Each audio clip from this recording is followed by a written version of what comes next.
전세 시장이 심상치가 않습니다. 제가 경제 전문가는 아니지만 임대차나 부동산 관련 소송을 많이 하면서 부동산 시장의 변화에 대해서 좀 느끼고 있는데, 최근에 뉴스나 신문에서는 전세 가격이 고점 대비 뭐 몇 프로 빠졌다, 몇 프로 빠졌다 이런 얘기를 많이 하고 있는데, 제가 실무에서 느끼기로는 그 이상으로 거의 전세값은 10% 20% 가까이 고점 대비 하락한 것이 아닌가 느낌을 좀 받고 있습니다. 자, 이렇게 한동안 가파르게 상승해 오던 부동산 가격이 정체되기 시작하면, 또 하락하기 시작하면 우리 임차인들한테는 어떤 일이 발생할까요? 이런 부동산 하강기에 임차인분들이 알아두셔야 될 전세 시장에 관한 내용, 그리고 전세금을 돌려받기 위한 절차에 대해서 좀 설명 좀 드리겠습니다. 임대차 보증금, 전세금과 관련해서 저에게 상담 오시는 분들 중에 많은 분들이 임대인이 이렇게 얘기하고 있다고 합니다.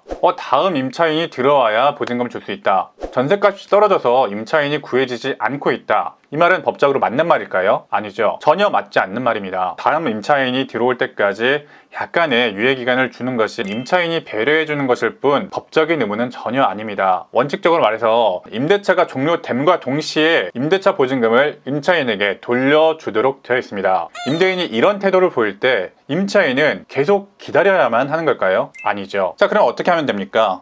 법대로 해서 임대차 보증금 돌려달라고 소를 제기하시면 됩니다. 임대차 보증금 반환 소송을 하시고, 여러분의 대항력과 우선 변제권은 여러분이 돈을 다 받으실 때까지 유지를 시켜 주셔야 되기 때문에 함부로 다른 데 전입신고하거나 함부로 이사를 가시면 절대 안 됩니다. 다만 여러분들이 자금적 여유가 좀 있고 이사를 좀 빨리 해야 될 만한 상황이 있다면 임차권 등기를 한 이후에 이사하시고 전입신고하시면 안전합니다. 거기다가 임차권 등기를 하게 되면은 플러스로 임차권 등기를 하고 집을 명도한 시점 이후부터는 거기다가 5%를 가산한 금액을 법정 이율로 추가적으로 청구가 가능한 거죠. 사실 점유만 인도해도 그 시점부터 부당이득 반환 청구로서 법정 이율을 청구는 가능한데, 대항력과 우선 변제권을 잃어버리기 때문에 너무 위험한 행동이고요. 임차권 등기를 무조건 하시고 나서 점유를 이전시키고 그 다음 그 법정 이율까지 청구하신 것을 추천드립니다. 여러분이 임대차 보증금에 대한 소제기까지 하시고 임차권 등기까지 하셨다면, 사실 임대인이 자금의 여력이 좀 있는 사람이라면 가능하면 좀 돈을 모아서 임대차 보증금을 거의 최우선순위로 돌려줄 거예요.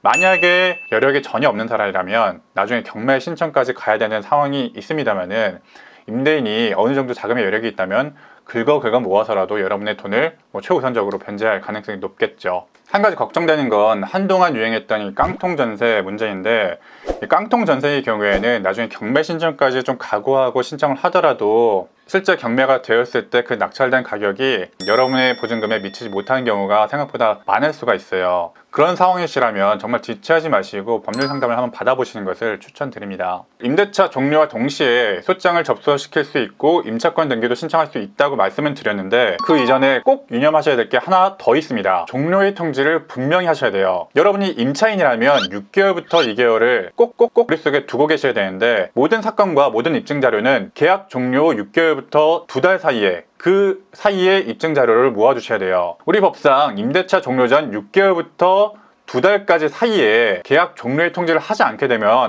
묵시적 갱신이 된다거나 아니면은 어떤 법률적인 효과가 발생해 버려요. 우리가 나중에 법률적인 조치를 충분히 할 수 있도록 임대차 종료 6개월부터 2달 사이에 종료의 통지를 문자든 내용 증명이든 입증 자료로 남길 수 있는 자료를 모아 두셔야 돼요. 나중에 소송을 좀 더 유리하게 이끌어 갈 수가 있습니다. 자, 지금까지 내용을 좀 정리하면요. 첫 번째로, 만약의 사태에 대비하기 위해서 임대차 종료 전 6개월부터 2달 사이에 증거를 남겨두자. 이때 해제 통보를 하고 계약 종료 시점에 보증금을 돌려달라 라는 통지를 했다 라는 입증 자료를 문자든 내용 증명이든 꼭 남겨두셔야 됩니다. 자, 두 번째로, 계약 종료되는 날부터는 소장 접수할 수가 있다. 임대차 보증금 반환 소송을 통해서 소제기를 하게 되면은 돈을 긁어 모아서라도 아니면 전세금을 낮춰서라도 내 돈을 먼저 돌려주려고 할 것이다. 자, 세 번째, 임차권 등기까지 고려를 좀 해보자. 만약에 여러분들이 다른 데 전입신고를 해야 된다거나 이사를 가야 될 만한 상황이 있다면은 필수적으로 임차권 등기를 먼저 해두시고 전입신고나 이사를 하셔야 됩니다. 그렇지 않으면 여러분의 우선 변제권과 대항력을 상실하기 때문에 설령 보증보험이 있더라도 돈을 못 받는 보험금을 받지 못하는 상황이 발생할 수가 있습니다. 임차권 등기를 하고 점유를 인도한 그 시점부터는 여러분의 보증금에서 추가적으로 이자까지 받을 수 있으니까 가능하면은 임차권 등기까지 좀 고려를 좀 해보시자. 자, 이렇게 정리할 수가 있겠습니다. 진짜 전세 시장이 좀 심상치가 않습니다. 이 하강기가 언제까지 지속될지 모르겠고요. 부동산 상승기에서 발생하는 어떤 갭 투자라든가 이런 문제와는 또 다르게 부동산 하강기에서는 하강기의 문제가 또 발생합니다. 이런 시장 상황에서 어떤 식으로 준비를 좀 해야 되고 대응을 해야 되는지 미리 좀 알아두시면 좋을 것 같아서 이 영상을 촬영하고 있습니다. 자, 오늘도 저는 실전 법리를 알려드리는 현면이었습니다. 오늘도 사기당하지 마시고 좋은 하루 되세요.